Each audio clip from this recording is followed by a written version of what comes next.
बिस्मिल्लाहिर्रहमानिर्रहीम। अस्सलाम वालेकुम students. Second year chemistry chapter 10 alkyl halides. आज हमारा टॉपिक है SN1 रिएक्शन। लास्ट टाइम हमने SN2 रिएक्शन को डिस्कस किया था।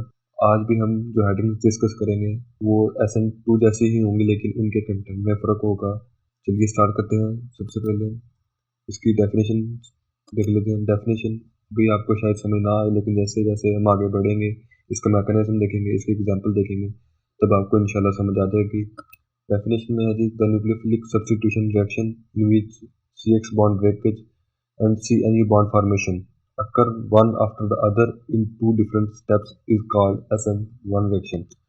इस डेफिनेशन में तीन चीज़ें हैं जैसे SN2 की डेफिनेशन में थी।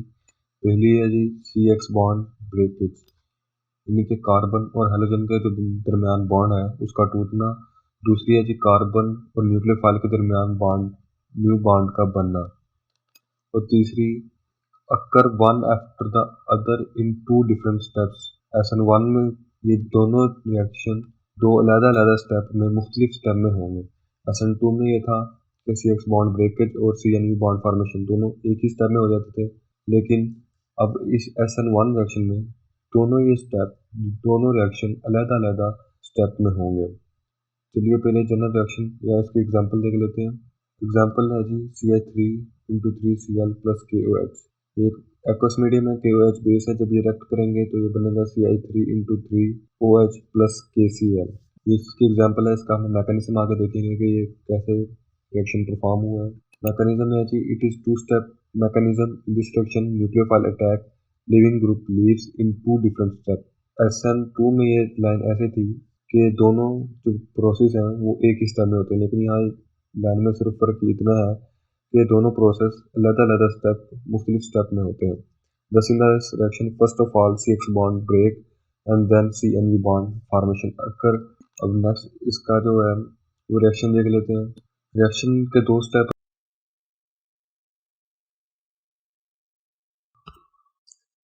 फर्स्ट स्टेप में हमारे पास है जी 2-chloro 2-methyl प्रोपेन। अब फर्स्ट स्टेप क्या है? फर्स्ट स्टेप में होगा आयोनाइजेशन इसकी, और आयोनाइजेशन पोलर सॉल्वेंट की मौजूदगी में होगी, और ये रिएक्शन स्लो होगा। स्लो किस वजह से होगा जी? कार्बन और क्लोरीन के दरमियान है जी कोवलेंट बॉन्ड। जब ये कोवलेंट बॉन्ड टूटेगा, इसको चाहिए एनर्जी जब मिलेगी, एनर्जी इतनी जल्दी यानी कि आसानी से अवेलेबल नहीं होगी। आहिस्ता आहिस्ता जैसे जैसे एनर्जी इसको सफिशिएंट होगी तब जाके ये बॉन्ड ब्रेक होगा। अब देख लेते हैं। सबसे पहले इसका जो क्लोरीन है लिविंग ग्रुप पर, क्लोरीन जब यहाँ से रिलीज होगा तो अपने साथ अपने यहाँ से जो इलेक्ट्रॉन है वो भी यहाँ से ले जाएगा इधर।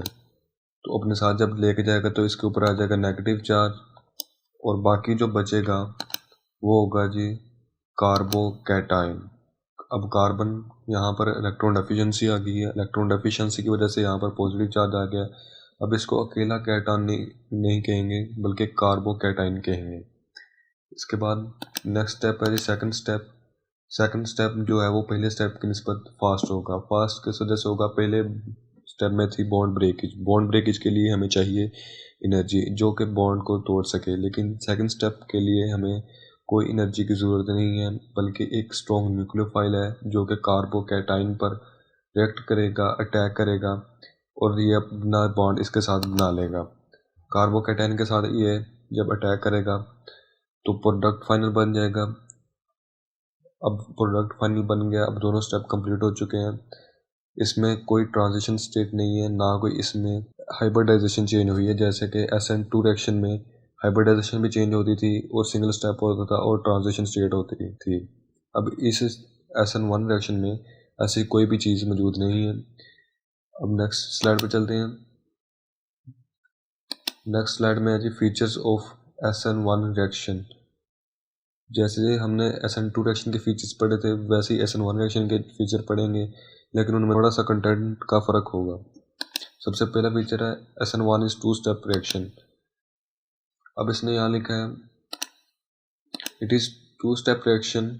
The first step is reversible ionisation, यानी कि पहले स्टेप में आयोनाइजेशन हुई थी, जैसे NaCl की आयोनाइजेशन होती है उसमें हम डबल एरो से शो करते हैं। अब ये ionisation in the presence of aqueous acetone और एन एक्वस इथाइल अल्कोहल की मौजूदगी में हुई है। ये इसकी कंडीशन है कि आयोनाइजेशन किस तरह होगी, एक्वस इथाइल अल्कोहल या एक्वस एसीटोन की मौजूदगी में होगी। In the result of this step, carbocation is produced, which is as an intermediate. In the second step, this carbocation is attacked by the nucleophile. लेकिन जो दूसरा स्टेप है उसमें न्यूक्लियोफाइल कार्बोकेटाइन पर अटैक करेगा, अपना बॉन्ड उसके साथ बनाएगा। क्यों बनाएगा? To give the final product में चेंज होने के लिए। As in the first step there is a breakage of covalent bond between carbocation and halogen which requires energy. ये वही बात है जो मैंने आपको पहले बता चुका हूँ कि जो कोवलेंट बॉन्ड है कार्बन और हैलोजन के दरमियान, उसको तोड़ने के लिए एनर्जी चाहिए होगी, इसी वजह से वो स्लो होगा। और वही जो स्टेप है, यानी कि जो स्लो स्टेप है, वही रिएक्शन का रेट डिटर्मिनिंग स्टेप होगा, यानी कि रिएक्शन की शरह जो मालूम करने का स्टेप होगा वो स्लो स्टेप भी होगा। अब दूसरा फीचर इसका direction of attack of nucleophile. इसमें है जी SN1 is two step reaction.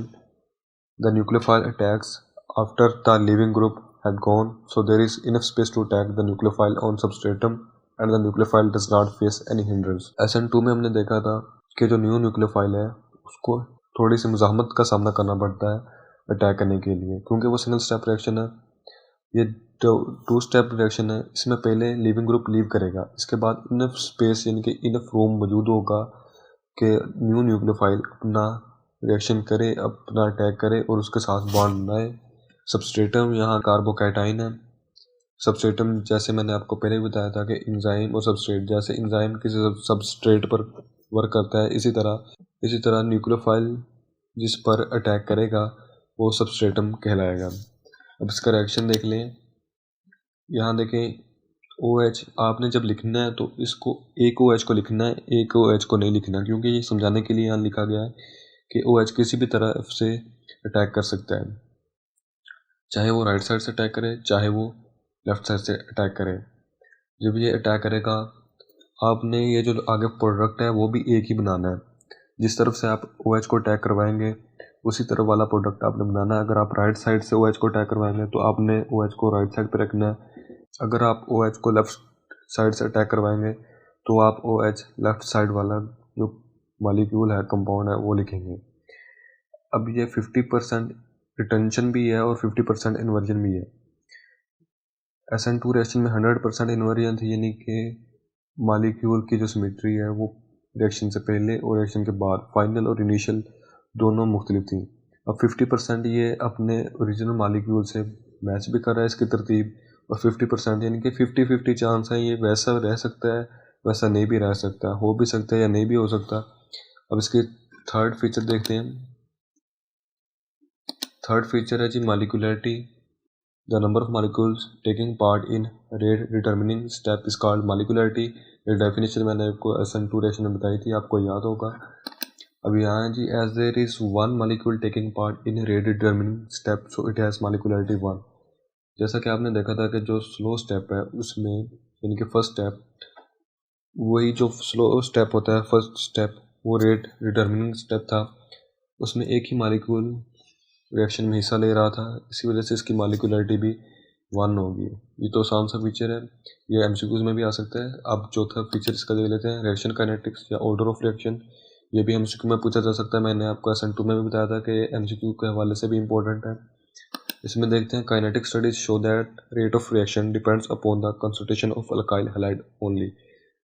जैसे आपको मालूम है कि ये एक ही मॉलिक्यूल इसमें एक ही रिएक्शन में एक स्टेप में एक ही मॉलिक्यूल पार्टिसिपेट कर रहा है, तो उसी की कंसंट्रेशन पर डिपेंड करेगी ऑर्डर ऑफ रिएक्शन और रिएक्शन काइनेटिक्स। इसमें ये कंसंट्रेशन ऑफ अल्काइल हैलाइड्स पर ही डिपेंड करेगा रिएक्शन काइनेटिक्स और ऑर्डर ऑफ रिएक्शन। इसका फार्मूला ये है R rate directly proportional to concentration of alkyl halide, typically it is first order mechanism. ये MCQ में भी पूछा जा सकता है कि SN1 रिएक्शन इज, तो आप बताएंगे कि ये फर्स्ट ऑर्डर रिएक्शन है। यहाँ ऑर्डर पे के स्पेलिंग गलत लिखे गए हैं, आप इसको करेक्ट कर लीजिएगा। ये फर्स्ट R के बाद E नहीं आएगा, आप इसको कट कर लीजिएगा। पांचवा जी नेचर ऑफ सोलवेंट, कि कैसा सोलवेंट होगा जिसकी मौजूदगी में ये रिएक्शन परफॉर्म किया जाएगा। तो SN2 में था नॉन पोलर और SN1 में आ गया जी पोलर सोलवेंट। ये भी MCQ के लिए अहम है। छठा स्टेप है जी छठा feature nature of alkyl halide, यानी कि किस किस्म का अल्काइल हैलाइड है जो इसको फेवर करता है, इस रिएक्शन में हिस्सा लेता है। This reaction is generally followed by tertiary alkyl halide. Next slide पे जाते हैं जी। नेक्स्ट स्लाइड में जी इसका एमसीक्यू एक during SN1 reaction the fast reaction involves, यानी कि SN1 रिएक्शन के दौरान जो फास्ट रिएक्शन है उसके लिए कौन सी स्टेटमेंट दुरुस्त होगी। पहली है जी ब्रेकेज ऑफ कोवलेंट बॉन्ड, यानी कि कोवलेंट बॉन्ड का टूटना।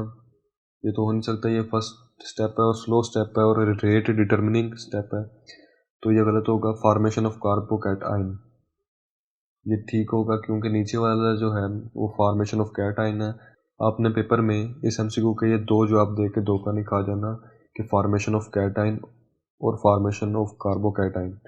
आपने पहले फॉर्मेशन ऑफ कैटायन पढ़ा, आपने उस पर टिक लगा दिया, तो नीचे आपको बाद में देखा है कि फॉर्मेशन ऑफ कार्बोकैटायन भी था, तो आपको गलत होगा, जाहिर सी बात है। तो पहले आप वर्ड से पढ़ा करें एमसीक्यू को, उसको समझा करें कि वो पूछना क्या जा रहा है, फिर उसके बाद जो दुरुस्त ऑप्शन होता है उस पर टिक किया करें। अब इसमें दुरुस्त जो है वो फॉर्मेशन ऑफ कार्बोकैटायन ही है। अब अगला एमसीक्यू जो है स्टेबिलिटी ऑर्डर ऑफ कार्बोकैटायन, यानी कि स्टेबिलिटी ऑर्डर क्या होगा कार्बोकैटायन का tertiary, primary, secondary alkyl halide में। जो टर्शियरी अल्काइल हैलाइड है उनका जो टर्शियरी कार्बोकैटायन है उसकी स्टेबिलिटी सेकेंडरी से ज़्यादा होगी, देन सेकेंडरी की प्राइमरी अल्काइल हैलाइड यानी कि प्राइमरी कार्बोकैटायन से ज़्यादा होगी। थर्ड एमसीक्यू है जी पोलर सॉल्वेंट फेवर्स, यानी कि जो नेचर ऑफ सॉल्वेंट वाला था मैंने आपको तब भी बताया था कि ये एमसीक्यू के लिए अहम है। पोलर सॉल्वेंट फेवर्स, ये ऐसे इस तरह एमसीक्यू आएगा, आपने SN1 रिएक्शन पर टिक लिखाना है, और जब नॉन पोलर सॉल्वेंट फेवर्स लिखा जाएगा तो आपने SN2 रिएक्शन पर टिक लगाना है। आज के लेक्चर में बस इतना ही। इंशाल्लाह नेक्स्ट लेक्चर में मुलाकात होगी। उम्मीद है आपको समझ आ गई होगी। अल्लाह निगहबान।